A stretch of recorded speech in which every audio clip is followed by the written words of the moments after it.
You're tuning into Black and White Sports on YouTube. The no-holds-barred truth on sports. The main event starts. All right, Black and White Sports supporters. Well, let's talk about this Browns quarterback situation. It's going to be an ongoing story until we figure out exactly who goes where and who goes out the door. I gave my prediction. I think it's going to be Joe Flacco as starter, Shedeur Sanders as the backup, and then a fight between Dillon Gabriel and Kenny Pickett to see who is the third quarterback and or off the team. Now, look, Dillon Gabriel might be a candidate to go to the practice squad or be the third QB. Who knows? And Kenny Pickett, I will continue to say, is the odd man out. Got two stories here. One from Zach Jackson of The Athletic on Shedeur Sanders and how he's progressing, including a big prediction that looks really similar to my prediction. It's funny how that works. Prediction of who's going to end up being the starter in the backup. And Peter Schrager was on with Pat McAfee earlier, and he made some comments about Shedeur too. And one of the things that was talked about is something we haven't talked about a lot on this channel, but it is a fact. If none of these quarterbacks really show out this year, and look, there's a world where Joe Flacco and or Shedeur Sanders and or Dillon Gabriel and or Kenny Pickett have a pretty good year. But even if they have a, quote, pretty good year, if Arch Manning comes out and the Browns have the number one overall pick, it's a wrap. Arch Manning would be the quarterback. And next year's draft, I've been doing some early glancing at some highlights, different guys. Todd McShay's running a series right now on quarterbacks that are potentially coming out next year. And you got a lot of them. Garrett Nussmeier, Drew Aller, Cade Klubnik from Clemson, and, of course, Arch Manning. Now, I've got a theory, and I know McShay said this as well. I don't think Arch comes out this next year. I think he'll play one more season after this one. At least. The Manning boys aren't quick to leave college. All right, but that'd be a hell of a situation. The Shedeur Sanders has all these fans, and Arch Manning decides to come out. They got the number one pick. You can forget it. Shedeur Sanders will get traded somewhere else. No team is going to pass up on Arch Manning if they hold the number one pick, unless it's a team like, I don't know, the Chiefs or the Bills or I was about to say the Ravens, but wait a minute. I was going to say if one of these very high-end elite quarterbacks breaks an ankle and they're out for the season, and next thing you know, that really good team looks up and finds themselves with the number one overall pick, and they got an elite quarterback, then they're probably going to keep their quarterback, but I think the Ravens would give a lot of thought, even with Lamar Jackson on the roster, to draft an Arch Manning if he's sitting there.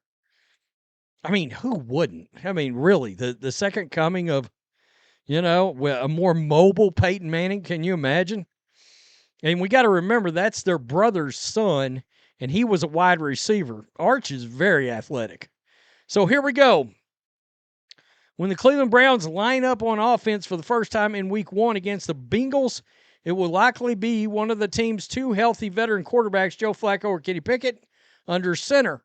The quarterback battle also features the team's two draftees, Gabriel and Sanders. Both have a chance to make things very interesting this summer.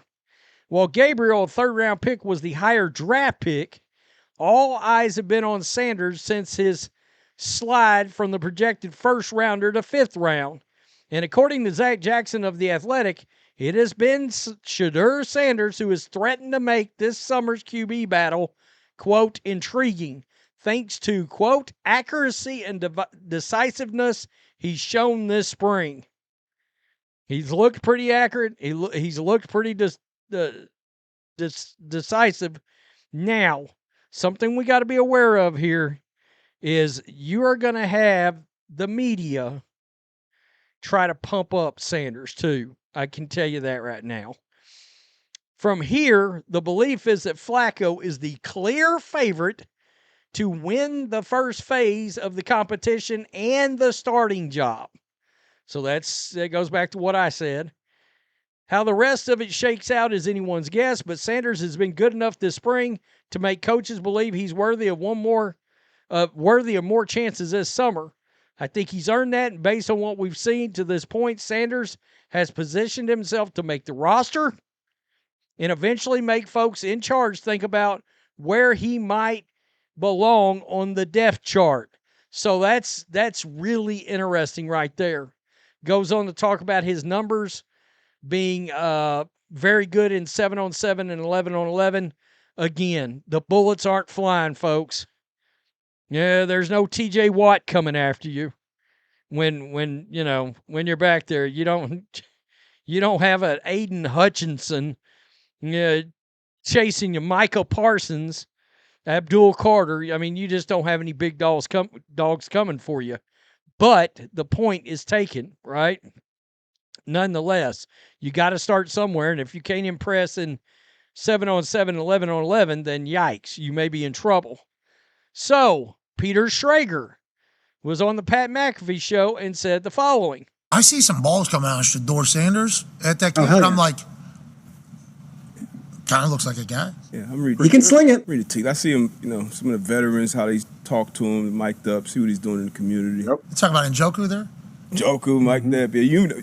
Once you see, different little interactions and things like that, I know he has the talent. We'll see. It'll be a competition that usually brings the best out of guys, especially young guys. So I'm interested to see how that quarterback situation. I've heard he's been outstanding in the building, and I don't know. There was never no one thought he was this like malcontent or like a bag. It wasn't. That was the word. That was kind of what was being said. That was kind of what was being said. No. The pre-draft process was so unorthodox that he didn't go through it all like everyone else did. And I think there's a lot that we can look back on this thing, especially if he becomes a star in this league and say, you could point fingers in a million ways. Not having a pure agent, not having, the workouts that everyone else did, going to these teams, not necessarily being as willing to throw the ball when asked at the All-Star games. Like that kind of stuff I think might have stung him and might have turned teams off. But at no point did anyone say he's a bad kid or that he wasn't going to get along with veterans and come? I mean, this is a guy who has been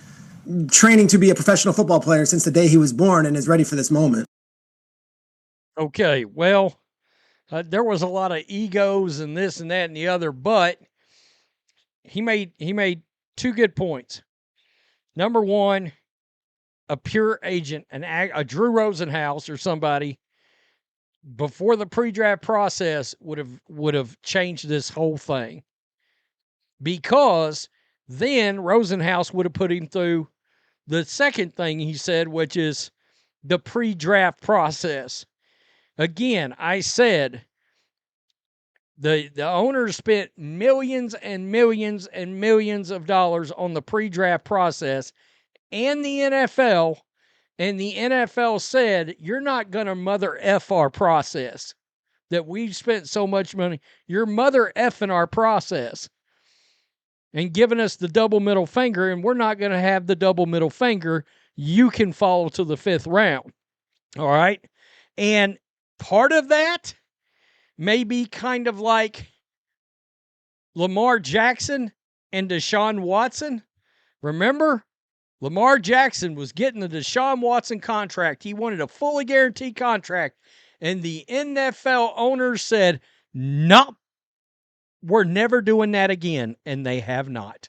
I think we're now 10 or 12 contracts since Deshaun Watson's. And all the owners have resoundingly and loudly said, we're not giving guaranteed contracts in this league. The owner said, if you don't follow our process, we will nail you. Respect the process. And that's exactly what happened here. He needed to go through the whole pre-draft process, though, with the combine. Look, the only guys that should ever, for sure, not throw at the combine are guys that are, slam dunk top 3 picks. And even then, I would advocate that they still throw at the combine. Show up, run the drill, the whole nine. If you don't want to do broad jump, if you don't want to do vertical jump, fine. But show up, throw the ball, and run a 40 and get out. Whatever you got to do. And do all the meetings and be respectful, blah, blah, blah. Nonetheless, it sounds like this is following the pattern that I'm thinking might happen.